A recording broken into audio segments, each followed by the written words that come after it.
جو اس کا حصہ بنتا ہے، جو اس کا حق بنتا ہے، جو اس کا طریقہ ہے، اسے کیوں نہیں دیتے؟ سیدھی سیدھی جنت کیوں نہیں حاصل کرتے؟ کب تک؟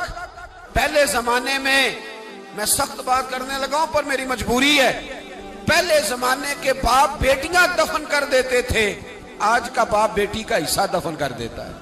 یہ بتائے یہ کس کے ساتھ مقابلہ کر رہا ہے؟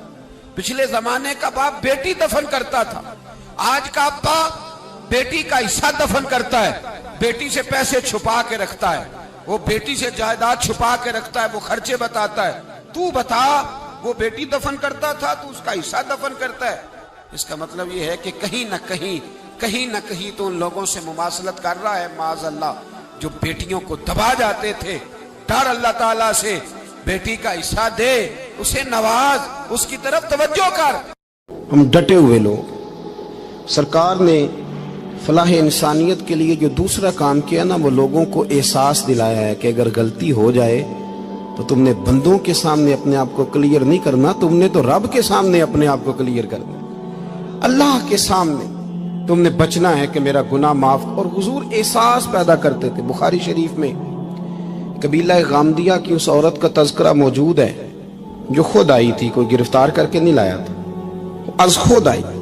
احساس پیدا ہو گیا نا گناہ کا۔ یہاں بہت ساری غلطیاں کر کے بھی لوگ جب اپنی بات کرتے ہیں تو کہتے ہیں کبھی یاد تو نہیں کسی کے ساتھ زیادتی کی ہو، یاد تو نہیں کبھی کسی کا۔ بھئی آپ نے اتنے بڑے ولی ہونے کا دعویٰ کر دیا، انسان تو انسان رہتا ہے۔ بڑے بڑے لوگ کہہ گئے کہ یا اللہ اگر انجانے میں بھی بھول گئے ہیں تو ہم سے درگزر فرما، لیکن جب ہم تیار ہی نہیں ماننے کو۔ حضرت انس بن مالک کہتے ہیں وہ خاتون آئی، کوئی پکڑ کے نہیں لایا، کسی 14 دنوں کے ریمانڈ پہ نہیں اسے منوایا گیا، اسے وہ خود بخود آئی، اور کریم محبوب علیہ السلام کے سامنے جب وہ کھڑی ہوئی تو اتنے درد سے میں نے کم لوگ روتے دیکھے ہیں جس درد سے وہ روئی۔ عرض کرنے لگی حضور میں غلطی کر بیٹھی ہوں، مجھ سے زنا ہو گیا، مجھے پاک کر دیں۔ تو محبوب کریم علیہ السلام نے فرمایا تو کیسے ثابت کرے گی تو نے گناہ کیا؟ یعنی مجرم کو ثابت کرنا پڑ رہا ہے کہ میں گناہ گار۔ یہ وہ کمال ہے کہ انسانوں کو احساس ہونے لگے کہ یہاں ہم غلط ہیں۔ جب اعتراف جرم ہوتا ہے، جب بیماری کی تشخیص ہوتی ہے تو پھر اس کا علاج بھی ہو جاتا ہے۔ حضرت انس بن مالک کہتے ہیں وہ عرض کرنے لگی حضور میرے پیٹ میں ناجائز بچہ ہے۔ حضور نے فرمایا جا جب بچہ پیدا ہو تو پھر آنا۔ وہ 8 ماہ کے بعد آئی تو اس کی گود میں پھول سا بچہ تھا۔ حضور نے فرمایا واپس جا، جب روٹی کھانے لگ جائے تو پھر آنا۔ وہ 2 سال 2.25 سال دودھ پلاتی رہی، پھر جب آئی تو بچے کے ہاتھ میں روٹی کا ٹکڑا تھا۔ کریم محبوب صلی اللہ تعالی علیہ وسلم سے آ کے جب اس نے بات کی تو وہ درد سے روئی، کہنے لگی یا رسول اللہ 3 سال ہونے کو ہیں، میں نے گناہ کیا ہے، میں ساری رات سو نہیں پاتی۔ حضور تڑپتی، اگر اس حال میں مر گئی تو اپنے رب کو کیا منہ دکھاؤں، مجھے پاک کر دے، میرے حال پہ رحم فرمائے۔ محبوب کریم صلی اللہ علیہ وسلم نے بچہ ایک صحابی کو دیا، فرمایا بچوں کی طرح پالنا، اور کہا اسے لے جاؤ، پتھر مار مار کے اسے سنسار کر دو۔ صحابہ کہتے ہیں اسے پتھر لگ رہے تھے اور حضور بے-چینی کے ساتھ ٹہل رہے تھے۔ آ کے خبر دی حضور وہ تو وصال کر گئی، انتقال ہو گیا۔ فرمایا یہاں تک تو بات اس کی تھی۔ حضرت انس بن مالک کہتے ہیں اب محبوب کریم نے صحابیات سے فرمایا اسے غسل دو، کفن پہناؤ، جنازہ تیار ہو جائے تو مجھے خبر کرنا۔ حضرت انس بن مالک کہتے ہیں غسل ہوا، کفن ہوا، جنازہ تیار ہوا تو حیران ہم تب ہوئے جب میرے محبوب نے فرمایا صفیں بناؤ، میں خود جنازہ پڑھاؤں گا، میں خود جنازہ پڑھاؤں گا۔ اور سرکار نے جنازہ پڑھایا تو ایک شخص کی زبان سے نکلا حضور اس ملعون کا معاذ اللہ جنازہ جس نے ناجائز بچہ جنا، اس کے لیے آپ دعا کر رہے ہیں، جنازہ پڑھا۔ حضور فرمانے لگے خاموش ہو جاؤ، تم نے گناہ دیکھا ہے، اس کا احساس نہیں دیکھا، تم نے غلطی دیکھی ہے لیکن اس کی توبہ کا انداز نہیں دیکھا۔ اور صاحب کنز العمال نے یہ لفظ نقل کیے ہیں کہ کریم محبوب فرمانے لگے اس نے تو ایسی شاندار توبہ کی ہے کہ اگر میں اپنی ساری امت میں بانٹ دوں تو اللہ سب کی مغفرت فرما دے گا۔ احساس جب پیدا ہو جاتا ہے نا اپنے دل کے اندر کہ یہاں میں غلط ہوں، ان العبد اذا اعترف ثم تاب تاب اللہ علیہ او کما قال نبی صلی اللہ علیہ وسلم، رواہ مشکات۔ حضور نے فرمایا جب کوئی بندہ کہتا ہے نا اللہ میں بھول گیا تھا، اور پھر وہ توبہ کرتا ہے تو رب اس کی توبہ کو فوراً ہی قبول فرما لیتا ہے۔ پہلی بات یہ کہ عقائد کو مضبوط رکھیں، مضبوط عقائد۔ اور یہ جو آج کل ایک اور ماحول چل رہا ہے کہ تھوڑا ادھر کو تھوڑا ادھر، عقائد وہی درست ہیں جن کی تشریح شیخ عبدالحق محدث دہلوی نے فرمائی، عقائد وہی درست ہیں جن کی بابت حضرت مجدد الفسانی لکھ گئے، اور ان سب کو اگر کھلا کر کے بیان کیا تو امام احمد رضا فاضل بریلوی نے بیان کیا۔ انہی بزرگوں کی باتوں کو کھول کر ہمارے سامنے رکھا، مضبوط عقائد کی زندگی گزاریں۔ اور دوسری بات، اگر کبھی کوئی غلطی ہو جائے پھر اس کا احساس پیدا کریں، پھر اس سے توبہ کریں۔ تیسری بات جو فلاح انسانیت کے لیے بڑی ضروری ہے وہ یہ ہے کہ تھوڑا احساس پیدا کریں دوسروں کا۔ میری زندگی میری ذات سے شروع ہوتی ہے، میری ذات سے، میرے سے ہنس کے بولو، میری بات مانو، میرے پیچھے چلو، میرے آرام میں خلل نہ آئے، میری طبیعت کے مطابق۔ بھئی آپ کی طبیعت کے مطابق چلیں تو پھر تو آپ بہت بڑے خود غرض ہوئے کہ آپ نے صرف اپنے لیے سوچا۔ محبوب کریم کا کمال یہ تھا کہ حضور نہ دوسروں کا بڑا احساس فرماتے تھے۔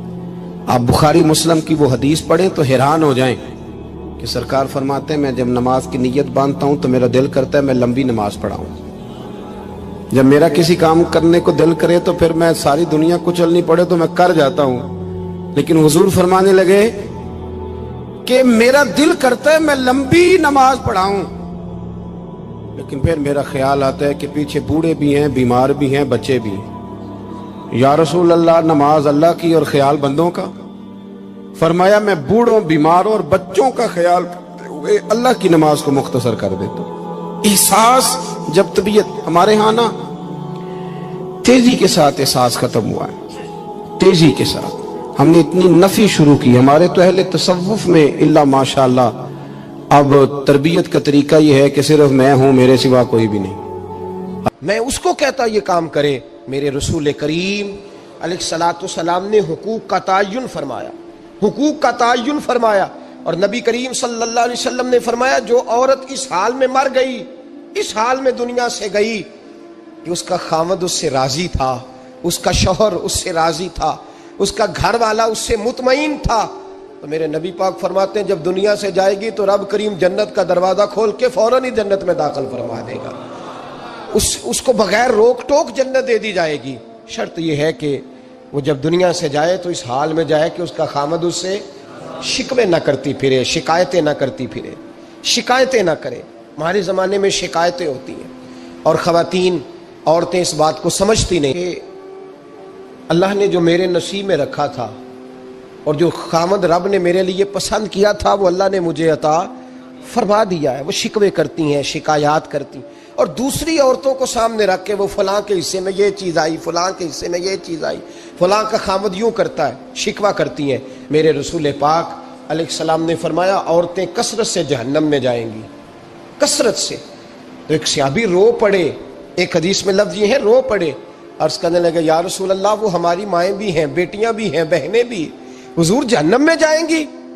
نبی پاک صلی اللہ علیہ وسلم نے فرمایا ایک تو وہ عیب جوئی کرتی ہیں، غیبتیں کرتی ہیں، دوسرا رب کا شکر ادا نہیں کرتی، اور تیسرا فرمایا اپنے خامن کا بھی شکریہ ادا نہیں کرتی، بات بات پہ نہ شکری کرتی ہیں، بات بات پہ نہ شکری کرتی، اس سبب سے جہنم میں جائیں۔ عورت کے حقوق کا تعین فرمایا، اور ساتھ ہی میرے رسول پاک علیہ السلام نے مرد کی طرف توجہ فرمائی، اور کیا خوبصورت لفظ ارشاد فرمائے، فرمایا تم میں ہر آدمی اپنے آپ کو اچھا سمجھتا اور اچھا کہتا ہے، ہر آدمی کہتا ہے، لیکن کوئی اگر مجھے آ کے پوچھے گا کہ محبوب آپ کی امت میں اچھا کون ہے، تو حضور فرماتے ہیں میں اسے اچھا سمجھوں گا جو اپنے گھر والوں کے حق میں اچھا ہے، جو اپنی بیوی خیرکم لأہلہ، تم میں سے بہترین وہ ہے جو اپنے گھر والوں کے لیے اچھا ہے۔ اور فرمایا جاؤ میرے گھر جا کے پوچھ لو وانا خیرکم لأہلی، میں تم سب سے زیادہ بڑھ کر اپنے گھر والوں کے لیے اچھا ہوں۔ تم میں بہترین وہ ہے جو اپنے گھر والوں کے لیے، بال بچوں کے لیے، بیوی کے لیے اچھا ہے۔ رسول کریم علیہ الصلوۃ والسلام نے خامن کو حکم دیا اور ارشاد فرمایا کہ عورت ٹیڑھی لکڑی ہے، بیچاری کو اللہ نے عقل پوری نہیں دی۔ ایک بچہ چھوٹا ہوتا ہے، ہمیں پتہ ہوتا ہے کہ اس کا شعور پورا نہیں، اگر کوئی غلطی کرے تو کیا اسے نکال دیا جاتا ہے گھر سے؟ بولے چھوٹا بچہ ہے، وہ کئی دفعہ بڑا نقصان کر دیتا ہے، آپ کیا کہتے ہیں؟ اسے مارتے ہیں, کلاڑی لے آتے ہیں اس کے لیے. اس طرح کرنا چاہیے, اس کے ابے کو بلا لینا چاہیے, بےزتی کرنی چاہیے پنچایت میں بٹھا کے کہ یہ غلطی کی ہے تیرے بچے نے. بھائی دادا یہ کام کرتا ہے؟ بولے نا, کیوں نہیں کرتا؟ وہ کہتا ہے ہمارا بچہ نہ سمجھ ہے, اپنا پوتا ہے, ہمارا اپنا ہے, اگر ہم اس کا باہر نکالیں گے تو بڑا کام غلط ہو جائے. لیکن وہی ابا جی جب بہو کوئی غلطی کر بیٹھتی ہے تو پنچایت بلاتے ہیں, لوگوں کے سامنے معاذ اللہ تعالیٰ بڑی کڑوی کسیلی باتیں کرتے ہیں, ایسی باتیں کرتے ہیں کہ جو ان کی بیٹی کے بارے میں کہی جائے تو وہ کبھی پسند نہ کریں. اتنے سخت جملے کہے جاتے ہیں, بیٹی والے کو رسوا کیا جاتا ہے. میرے نبی کریم علیہ الصلوۃ والسلام نے فرمایا یہ ٹیڑھی لکڑی ہے, بیچاری کو اللہ تبارک و تعالیٰ نے اپنی حکمت کے تحت عقل عادی عطا فرمائی ہے. تم اگر چاہو گے سیدھی کرنا تو یہ ٹوٹ جائے گی, سیدھی نہیں ہوگی. حضور کیا کریں؟ فرمایا اس کے ساتھ گزارا کرو, اللہ تمہیں اجر عطا فرمائے گا. اس کے ساتھ وقت گزارو, اللہ تمہیں اس کا, یہ ذہن بنانا چاہیے خاوند کو کہ یہ, اور خاوند کی ذمہ داری ہے. اعلیٰ حضرت رحمۃ اللہ علیہ نے فتاوی رضویہ کی 24ویں جلد میں بالتفصیل لکھا ہے. آپ فرماتے ہیں خاوند کی ذمہ داری ہے عورت کو کپڑا فراہم کرنا, روٹی فراہم کرنا, رہنے کے لیے گھر دینا, نان نفقے کا خیال کرنا. اور آپ فرماتے ہیں اگر وہ مطالبہ کرے تو ہفتے میں ایک دن اس کے ماں باپ سے ملانے بھی لے جا سکتا ہے. ہفتے میں, جی کوئی نہیں بول دے تسی, ہفتے نہیں, یہ نہیں صحیح لفظ, ہر ہفتے اے سوکھ ہے. کدوں ملان کھڑنا ہے؟ پاویں نہ بولو, گل جڑی سچی ہو تے سچی ہے. ملان کدوں لے جانا ہے؟ اچھا اپنی اماں نو روز ملدا ہے سویرے شام, تے وہ کہندی مینوں بھی اماں نو ملا لیا, تے کہندا روز نہیں جائیدا, تو تم بھی نہ ملا اپنی اماں نو روز بھائی. لیکن ہاں اعلیٰ حضرت فرماتے ہیں ہفتے میں ایک دفعہ ماں باپ سے بولے. بیٹی کا پیار ماں باپ سے زیادہ ہوتا ہے کہ بیٹے کا؟ تو سارے انہوں پتا ہے, یعنی تسی گھٹ کر دیو نا تاں بیٹی دا نام لیا جے. صحیح بات کر رہا ہوں؟ تو جس کا پیار زیادہ ہے اس کو روک دیا, کہتے نہیں روز نہیں جائیدا, سال بعد جائیں. بلکہ ان تے اللہ خیر کرے, اللہ پاک فضل کرے. داماد صاحب کی عزت ہی نہیں نہ ہوتی, اس کو آنکھوں پہ بھی اٹھائے تو کہتے تیرے گھر دے میری عزت نہیں کرتے. پتہ نہیں ہن تو عزت بھائیا کیڑی شے دا نام رکھیا ہے, وہ کیڑی ہے جڑی تینوں چاہیے, اللہ ہی بہتر جانتا ہے. عزت نہیں کرتے تو لہذا میرا پروٹوکول نہیں, پھول لے کے کھڑے نہیں ہوتے گلی میں, وہ باہر نہیں نکلتے, وہ اشتہار نہیں چھاپتے کہ داماد صاحب آ رہے ہیں. اور ویسے بھی میں کہاں جاؤں, مطلب یہ کہ چپس بھی نہیں ہے, انہوں نے سنگ ماربر بھی نہیں لگوایا ہوا, تو میں کیسے جاؤں, میری شان کے خلاف. اعلیٰ حضرت فرماتے ہیں ہر ہفتے وہ بیٹی جو ہے, تو بیٹیاں ہوتی ہیں. اور یہ تو اس دن پتہ چلتا ہے نا جب اپنی بیٹی بندہ ڈولی میں ڈالتا ہے, پھر پتہ چلتا ہے کہ دل کرتا ہے ہر ہفتے اس کو ملنے کو, دل کرتا ہے کہ وہ آئے, چہرہ دکھائے, ایک دفعہ مل جائے, ہر ہفتے اس کو ملوانے لے کے جائے, اس کی غلطیاں معاف کرے, اس کے عیبوں پہ پردہ ڈالے, اس کی کوتاہیوں کا خیال کرے, اس سے درگزر کرے. میرے نبی کریم صلی اللہ علیہ وسلم نے فرمایا میں اپنی امت کو حکم دیتا ہوں کہ اپنی بیوی سے بغض نہ پالنا, بغض نہ پیدا کرنا. کوئی غلطی کرے تو بغض نہ پیدا کرنا, بغض نہ رکھ لینا سینے میں کہ تو ہے ہی ایسی, تو ہے ہی, بغض نہ پالنا. اور کیا خوبصورت لفظ ہیں حضرت خدیجۃ الکبریٰ کے سرتاج کے, اور کیا لفظ ہیں جناب سیدہ آمنہ کے لال کے. میرے نبی پاک فرمانے لگے اگر تمہیں اپنی بیوی کی کوئی عادت ناپسند ہے تو غور کر لو, ڈھونڈ لو, اس میں ایسی بھی عادت تمہیں ضرور مل جائے گی جو تمہیں بڑی پسند ہوگی. ڈھونڈ لو, غور کر لو, مل جائے گی, کوئی ایسی بھی مل جائے گی جو تمہیں بڑی پسند ہوگی, وہ بھی تمہیں مل جائے گی. ڈھونڈو تو صحیح, تلاش تو کرو, بغض کی اینک نہ لگانا. بغض کی اینک لگا کے دیکھو گے تو کچھ نہیں ملے گا. نبی رحمت سید عالم صلی اللہ علیہ وسلم, پہلی بات یہ ہے کہ اللہ کے حبیب نے تعین فرمایا, اور پھر عملی طور پر حضور نے وہ چیزیں کر کے دکھائیں. حضرت سیدہ طیبہ طاہرہ جناب فاطمہ کو نبی پاک نے رخصت فرمایا. حضرت علی کے گھر کے سارے کام جناب فاطمہ کرتی تھی, سارے کام. کسی ایک جگہ بھی شکایت نبی پاک صلی اللہ علیہ وسلم نے نہیں فرمائی کہ میری بیٹی سارے کام کرتی ہے, بلکہ حضرت اسماء کے بارے میں صحیح ستہ میں روایت ہے, جناب ابو بکر صدیق کی صاحبزادی, یہ نبی پاک صلی اللہ علیہ وسلم کے پھپھی زاد بھائی حضرت زبیر بن عوام عشرہ مبشرہ سے, ان کے گھر میں بیاہی گئی تھی. حضرت جناب اسماء کہتی ہے میں مالدار باپ کے گھر سے گئی تھی, امیر باپ تھے جناب صدیق اکبر, میں تاجر باپ کے گھر سے گئی تھی, لیکن زبیر بن عوام کے گھر میں گئی تو فرماتی ہے مجھے ان کے اونٹوں کو چارہ بھی ڈالنا پڑتا تھا، مجھے گھر کے سارے کام کرنے پڑتے تھے۔ فرماتی ہیں میں چنے پیس کر جانوروں کے لیے میں خوراک بھی تیار کرتی تھی، اور وہ چلے جاتے تھے تو میں ان کے گھوڑے کی دیکھ بھال بھی کرتی تھی۔ لیکن قربان جائیں، جناب اسماء فرماتی ہیں ایک دن بھی میں اپنے باپ کے گھر شکایت لے کے نہیں گئی۔ اور عجیب لفظ ہے حدیث پاک میں، عجیب لفظ ہے۔ آپ فرماتی ہیں میں ایک دن گھاس لے کے آ رہی تھی، رستے میں رسول پاک تشریف لا رہے تھے، حضور اونٹ پہ تھے، بڑی خوبصورت حدیث۔ حضرت اسماء فرماتی ہیں میں خامند کے گھر میں کام کاج کرتی تھی، میں چارہ لے کے آ رہی تھی، اونٹ پہ حضور تشریف لائے، نبی پاک نے اونٹ کو بٹھایا، اونٹ بیٹھ گیا تو حضور نے فرمایا اسماء میرے پیچھے بیٹھ جاؤ، میں تمہیں گھر تک چھوڑ دوں۔ تو جناب اسماء رو پڑی، کہنے لگی محبوبہ میرا خامند بڑا خوددار ہے، بڑا غیرت والا ہے، اس نے مجھے جس حال میں رکھا ہے میں اسی حال میں راضی ہوں۔ غریب آدمی عزت کرتا ہے، کمزور آدمی عزت کرتا ہے۔ جو بہو زیادہ جہیز لے کے آتی ہے وہ روٹی پکا کے نہیں دیتی، یاد رکھنا۔ جو کسی غریب گھر سے آتی ہے وہ جھک کے سلام کرتی ہے، اسے عزتوں کا پاس ہوتا ہے۔ میں سب امیروں کو برا نہیں کہتا، اللہ ماشاءاللہ اچھے اچھے لوگ بھی، لیکن یاد رکھنا لوگ سیڑھی لے کے، مرد عورت کی دولت کی سیڑھی پر اوپر جانا چاہتا ہے، عورت مرد کی، انجام کیا ہے؟ لیٹے ہوا ہے بادشاہ بستر پر، بیوی کہنے لگی کچھ ہے، کہنے لگا میں نے جھاڑ کے دیکھا ہے کوئی شے نہیں، لگا ہے کوئی چیز، عورت تب سر پٹائی، کہنے لگی دیکھو تو صحیح۔ اس نے اوپر سے چادر جو اٹھائی، بیڈ شیٹ جو اتاری، تو نیچے سے ایک دھاگا نکلا، ہاتھ پھیرتے تھے تو نظر نہیں، دھاگا نکلا۔ کہنے لگا تو اتنی نازک مزاج ہے کہ ایک دھاگا نہیں برداشت ہوا؟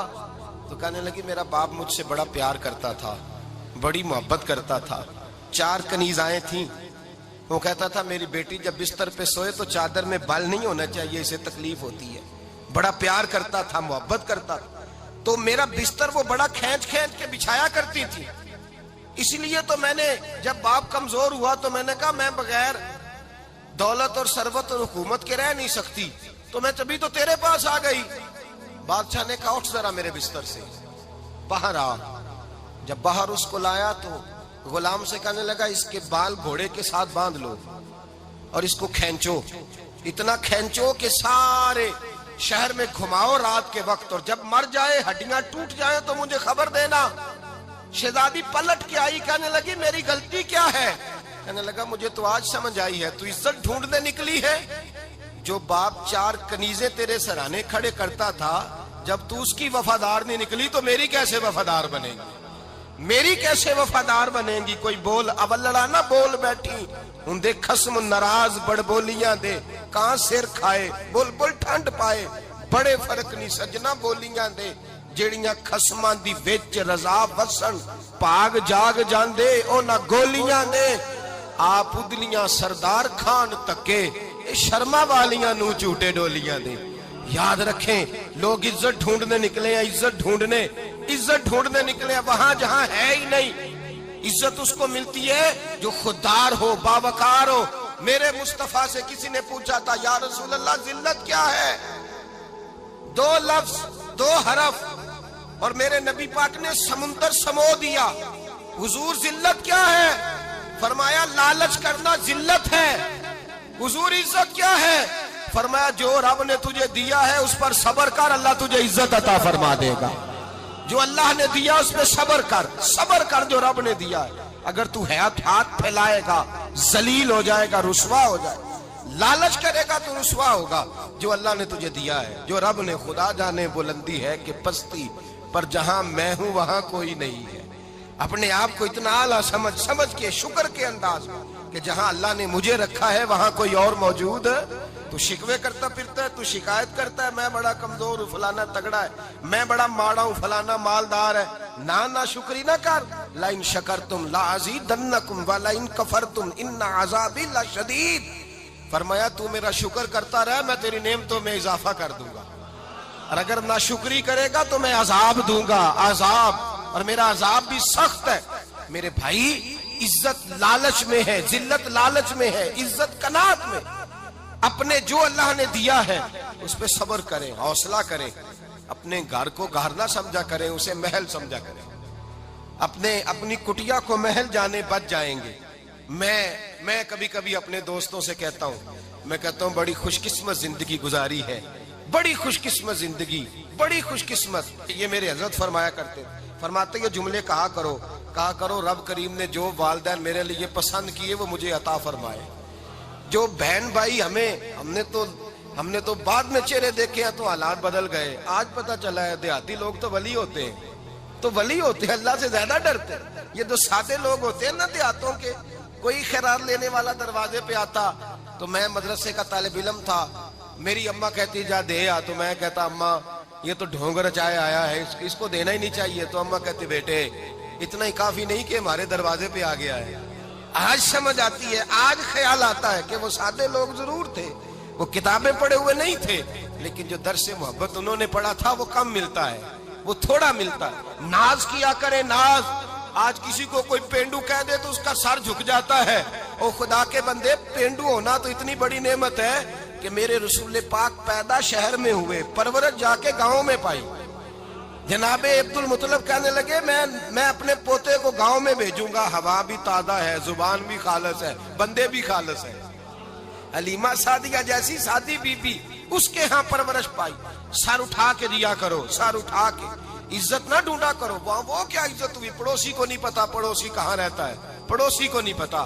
اور ہم نے تو وہ بستیاں دیکھی ہیں، وہ نور بھرے شہر دیکھے ہیں کہ کسی غریب کی بیٹی کا بیاہ ہوا ہے اور اس کا داماد آیا ہے گلی میں، تو چودھری صاحب گھوڑے سے اتر گئے ہیں اور داماد کو گھوڑے پہ بٹھا کے کہا ہے یہ صرف فلاں کا داماد نہیں، یہ ساڑھے پنڈ دا جوائی ہے، یہ ہمارے گاؤں، یہ عزت ہے، یہ وقار ہے۔ اپنی مٹی پہ چلنے کا سلیقہ سیکھو، کسی کے سنگ مرمر پہ چلو گے تو پھسل جاؤ گے۔ اپنی دنیا آپ پیدا کر اگر زندوں میں ہے، عزت وہ ہے جو اللہ عطا فرمائے۔